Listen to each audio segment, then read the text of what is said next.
कोटला अरब अली खान फैसल गुजर से खिदमत मरकज कोटला का शानदार इफ्तिताह DPO गुजरात सैयद अहमद नवाज शाह और चौधरी शबीर अहमद साबिक MP ने फीता काट कर किया।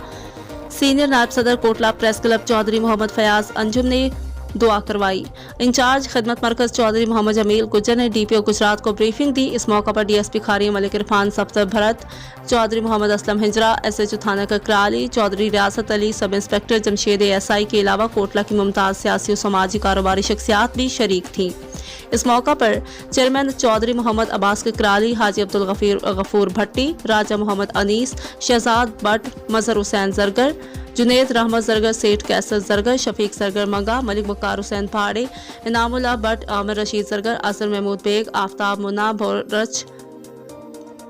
मौलवी सजाद बहरच, मोहम्मद बूटा तबस्सुम, मलिक जाफर हुसैन पहाड़े, जुल्फ़िकार अहमद जुल्फ़ी बट ककराली, सजाद हाशमी, मलिक शबीर पहाड़ी भी मौजूद थे। चौधरी फैसल गुजर सदर कोटला प्रेस क्लब की क़यादत में मलिक मोहम्मद अशरफ पवान, चौधरी मोहम्मद फयाज अंजुम, कमर समान कौंदर, डॉक्टर अमजद इकबाल चौधरी फैजान हारून, राजा दानिश वहीद, मलिक नज़ाकत अली, चौधरी अंजुम वसीम, चौधरी लियाकत सलाह, चौधरी इरफान शरीफ, साहिद इकबाल सैदी, मलिक शहबाज अहमद, मलिक फयाज अहमद ने खुसूसी न्यूज़ कवरेज की।